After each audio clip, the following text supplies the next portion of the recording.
Back. Ooh, that's always a good wake-up call, right? The Zoom robot saying that we're being recorded. That kind of also calls us back to the continuation of our Humboldt New Mobility Conference with our very first panel. And the topic is a very big and broad one. We're going to dive into it with 4 different experts. We're very lucky to have them with us. And the topic is new mobility and climate change, because of course, climate change changes everything, and especially mobility, which is a complex topic, as we heard already from our very exciting first input speaker and keynote speaker, Dr. Mimi Scheller. Big takeaway from that session is mobility justice and working towards it.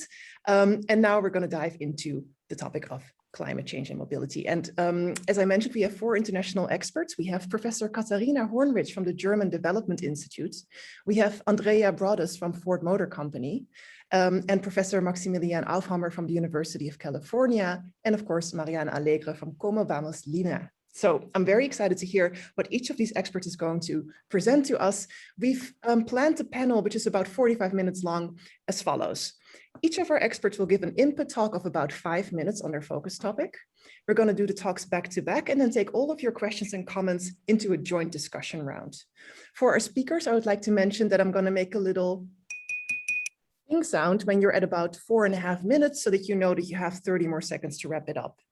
For our participants, this is also your time to shine. We'd love to interact with you. We'd love to hear from you, from your national context, from your disciplinary backgrounds. So please shoot your questions into the chat with your name and context, so country ideally associated with it, and then I can integrate them into the discussion round. And if possible, even invite you to ask your question live by turning on your mic and your camera. So that's pretty much it for me. Without further ado, I would like to pass the virtual microphone over to Professor Kasarina Hornridge, Director of the German Development Institute and member of the German Advisory Council on Climate Change, WBGU, for the Germans among us. Welcome, Professor Hornridge. Thank you, Annika. Dear colleagues, dear members of the Alexander von Humboldt Foundation, it's a real honor to be here with you today. I would like to come in with 3 points. First of all, while we heard already mobility by Mimi, mobility is indeed political and it is multidimensional. And I would like to turn towards basically 4 different types of mobility: geographic mobility, social mobility, epistemic mobility, the mobility across the borders of different knowledge systems, and virtual mobility. And want to emphasize, well, usually these different types interact with each other. And one example would be for students, more geographic mobility often means also increased epistemic mobility and potentially social upward mobility. For victims of forced migration, geographic mobility can, in many cases, lead to social downward mobility. Now, many of us will have different examples in front of ourselves, in front of our internal eye. My second, but basically it is indeed multidimensional, and what is important to me is to underline this epistemic mobility, the mobility across the borders of different knowledge systems.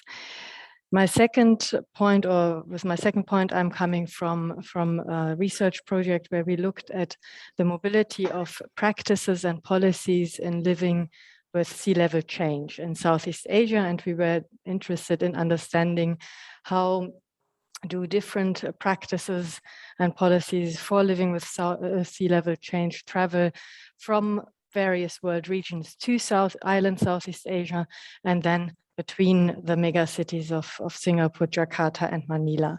And what I just want to share with you here is the insight that it seems, it's an observation based on the empirics, it seems that more apolitical practices of dealing with sea level change travel easier. And nevertheless, that also means that these apoliticized practices of dealing with sea level change unfold their full potential and power, to speak here also with Mimi Scheller's words, when they're unpacked, when they're translated into the local context. So contextualization is important. And with this, I come to my third point, and that's where I would like to somehow think, but of course there's no time, think with you about sustainable mobilities in academia. So how do we manage, what kind of incentive mechanisms do we need to create now in order to assure that geographic and virtual mobilities are mixed or are brought together in the right mix to assure greatest epistemic mobility or mobilities that lead to and encourage creativity.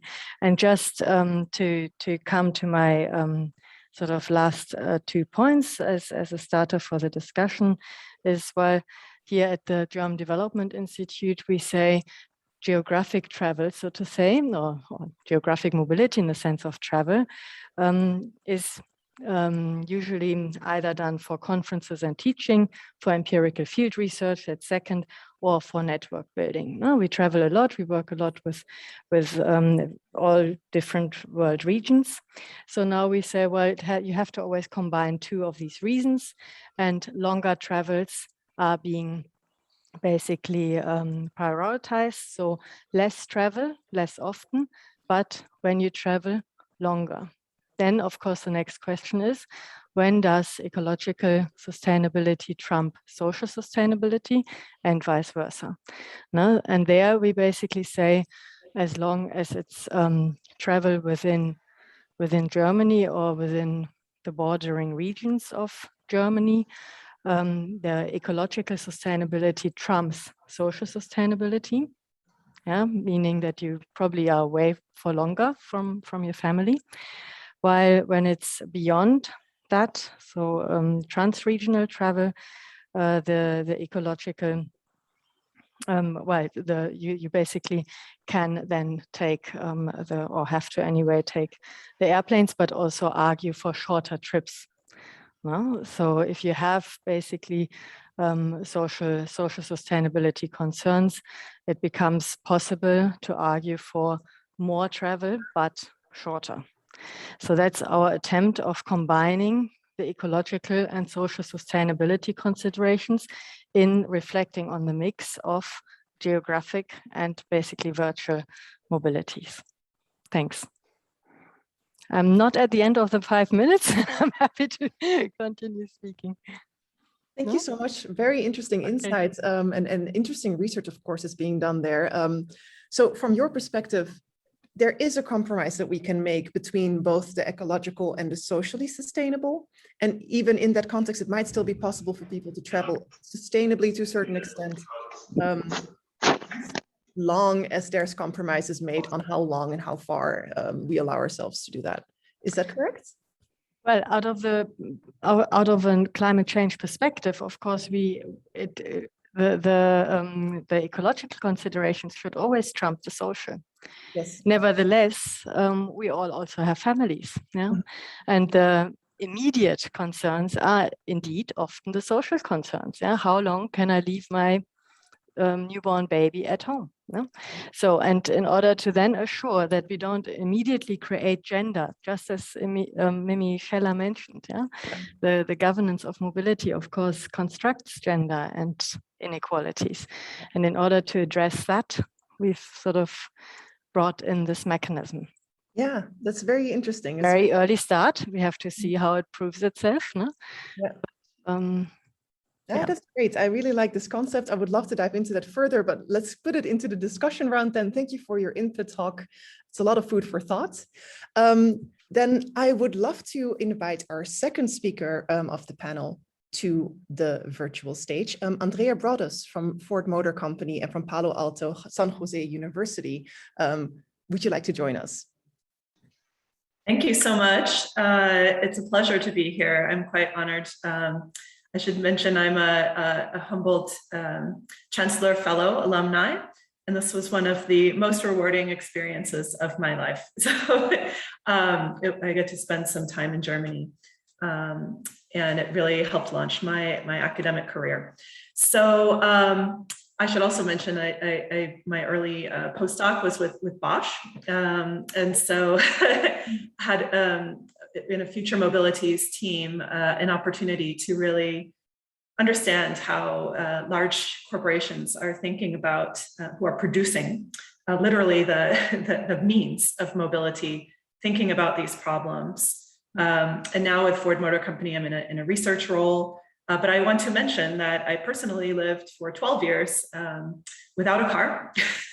And so I very deeply understand the challenges that low-income people and people without cars face in cities. So anyway, that does motivate my work on a deep level. In terms of the input topic, I wanted to say, I think about mobility in a very literal way. So moving people and goods on road networks and all the emissions associated with that. So I think that in the past, there was a very coupled effect. Every mile that was driven was additional CO2 and other pollutants being released. And with electrification, we're really starting to decouple these trends. And so we are able to provide mobility without the emissions. And this is just a huge trend underway. The automotive industry is serious. You can order in the US, the #1 vehicle for the past 45 years has been the Ford 150 truck. And it is electric as of next year. So, and it's being offered at a very affordable price. And this, I think, is the key. When you think about new mobilities, if you think about the economics of private vehicles in the past, so an OEM would make a consumer product, it's sold to someone who then has a depreciating asset, and it's in their personal interest to drive it as much as possible, right? And cities were in a reactive stance where they have their residents have these objects that they want to drive around, and the political pressure upon cities was to build more and more roads and free parking to make that possible. With new mobility, it's a totally different situation. You have manufacturers building fleets of vehicles that are operated by a service provider, and customers can, in essence, buy on demand only the mobility that they need. And so that whole economics of I need to drive my car as much as possible to make sense is gone. And cities are in a much more empowered stance to regulate how fleets are deployed, where are they allowed to operate, what taxes and fees must they pay, must their employees be contractors or employees, for example, is a big debate right now. And that affordability question is much more under the control of cities to offer partnerships with public transit and really leverage emerging fleets as complements to public transit into rural areas or other areas that are difficult to reach with a one-size-fits-all kind of bus service. The on-demand kind of makes it more possible, not only for the consumer, but the public sector to provide, I think, stretch those dollars further. So I think that's a very interesting shift. I think that the economics are aligned with electric fleets as well, that they're much more cost effective to operate. They're much cheaper and require a lot less maintenance than internal combustion engines. So fleets, I think, are very likely to be electric just because that's in the interest of a private operator.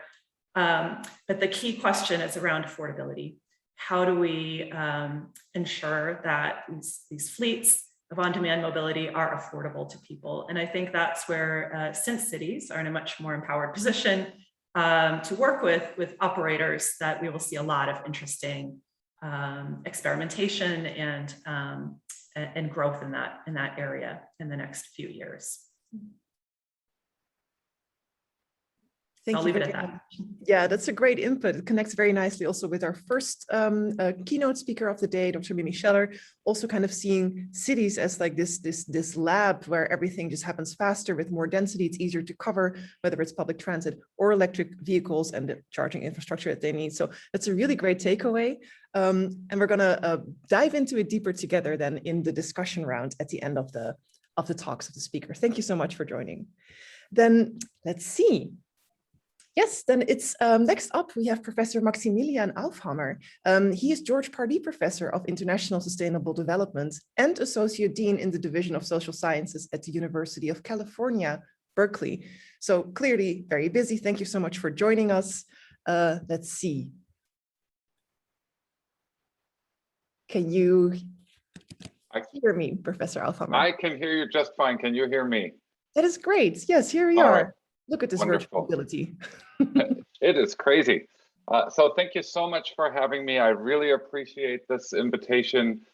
Much like Andrea Broaddus, I was also a Humboldt Fellow now 10 years ago. It was a wonderful year spent in Munich and Berlin, and I hope to do this again at some point in the future.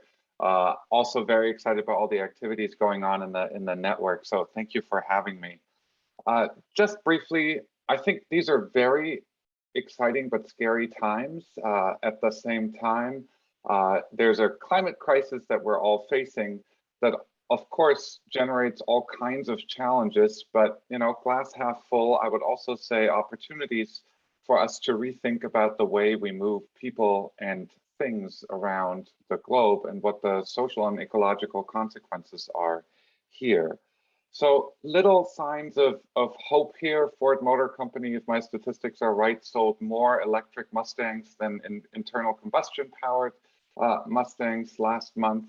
The Ford, electric battery powered truck is a great sign of hope here that the technology on passenger transport is really coming around. And if anybody here who drives a car and is thinking of buying a new one, hasn't tried an electric one, you should get in. They're super fun if you can afford them. So I would encourage that. But I want to switch what I'm talking about here a little bit to not the people that are being moved around, but people moving things around, which is of course a key aspect of a sustainable future. So I'm thinking here about big, heavy trucks. If you drive across the United States on highways, you have these massive trucks. They're quite beautiful, but they ship a lot of things around. They're responsible for roughly a quarter of carbon dioxide emissions in the United States, half of nitrous oxide emissions, 10% of VOCs. So a big part of emissions. Also a hugely important sector of employment. In the United States, there's about 2 million people driving things around. So it's not just getting your Amazon package on time, it's also providing jobs and livelihoods for folks in communities, urban and rural. Incredibly dirty technology. It's hard to think of a more inefficient and dirty way of generating mobility than combusting diesel and under a hood. So not enough thought has been given to what's next in this particular sector. So how do you move these big trucks around? Do you use electricity? Do you use hydrogen? Or maybe do you, do away with the need to move things around? So as the economist, I would be amiss if I weren't going to point out that we are globally subsidizing fossil fuels, transportation, through subsidizing the fuels and the roads and the urban forms that enable this kind of infrastructure here. So this should, of course, be the first order concern here, is doing away with silly policies that don't level the playing field for more efficient technologies to arise. But there is the bigger question here, is just plugging in necessarily a good thing? So I only have 1 minute and 35 seconds, but the idea is, imagine a future where you plug in every long haul truck, these are the big ones in America, instead of fueling it with diesel. Is that actually better, or is that worse from an environmental perspective? So we've got this cool study going with Lawrence Berkeley Labs, lots of scientists involved here to make sure economists aren't violating laws of thermodynamics, to look at what happens to pollution if you just turned every, you did like Harry Potter, waved your wand and every truck were electric all of a sudden, and you plugged it into the current grid. Turns out in most places in the United States, things would get worse because the grid is still relatively dirty, especially east of California. If you, however, envision a future grid that is powered by largely renewables and a little bit of natural gas here and there, it flips, right? It's a clear winner for most parts of the United States. So the point I want to make here is this point of a platform, right? We can't think of mobility and the electric grid as separate items. If we want to solve the challenges of moving people and goods around in an electrified future, we have to push literally on all cylinders, no pun intended, no more cylinders in future engines, but on research that won't go away, to think about how do we actually provide clean energy when we need it, where we need it, which for transport means not just urban places, but the places in between. So again, thank you for having me, and I look forward to listening to the next speaker. Yeah, thank you very much, Professor Alphamer, for this input. Very important question to think holistically, to think in systems, because of course the switch to electric vehicles is great in terms of emissions, as long as they're produced sustainably, and as long as the electricity that powers them is also produced sustainably. There's a lot of questions that come together there, and yeah, let's dive into that in the discussion round, because I have a couple of follow-up questions I would love to unpack with you. So thank you very much for that input. Again, more food for thought. And I would love to invite our last panelist to join the virtual stage. That is Mariana Alegre. She's Executive Director of Cómo, Lima. Thank you very much. I'm very glad for the invitation, and I'm very happy to be talking with all of you. So from the global south and particularly from Latin America, the takeaway on mobility and climate change still needs to be more ingrained, and not because of a lack of awareness on the climate problems and the environmental crisis, but it must be a regard on poverty and inequality that is actually a constant in the regions, and it affects people's life in a daily basis. So if we are looking forwards to, for example, change the energy-based vehicles, we are still very, very far away on that process. Not because it is not because we are not promoting this type of new technologies or public policies towards the green energy, but because it is still very, very hard on the most vulnerable people to actually reach to that alternative. Even with some more classic green vehicles like bicycles, people which are more vulnerable to climate change also live very, very far away from their works locations. So it will be quite hard for them to actually move towards some more green vehicles in order to address climate change or environmental concerns, while they actually are being so far away from their destinations points. With that in mind, we do have evidence that people with less income are working more and are spending much more money on transit and transportation than people at the other extreme of the socioeconomical levels. So with that, we need to realize that we cannot tackle anything regarding mobility and climate change if we do not change also the way people are occupying the space and the way the urban planning is going on, allowing cities to continue to be sprawling, as we are having this in Latin America, and in particularly in cities in Peru, or change the mind and start working towards more density in a more compact and healthy spaces to actually live in. So I do think that we need to address the climate change and the mobility issues from a perspective of such spatial justice, and from an inequality a perspective too. So we can actually put together some of the pieces to help people thrive in their daily lives within all the hardship they have been addressed till today. So I don't know if I'm okay with the time, Annika. Oh, you were perfect. even ended a little earlier. So that's, if you want to have like one final takeaway for the audience, something we should consider, we still have a minute. If not, I would open the discussion round. All right. Wonderful. Thank you all for your inputs. I think it's really interesting that we get these different perspectives as well. The ecological versus the social kind of trade-off we discussed with Anna-Katharina. We heard about affordability of electric vehicles, how they're like really increasing and taking over the market more and more. That's a positive development. We need to look into making sure that this technology is rolled out in a sustainable way and powered by sustainable electricity. And of course, all the while making sure it doesn't amplify social dynamics that we shouldn't be amplifying, like, of course, inequalities, and of course, gender equality is a very important topic here.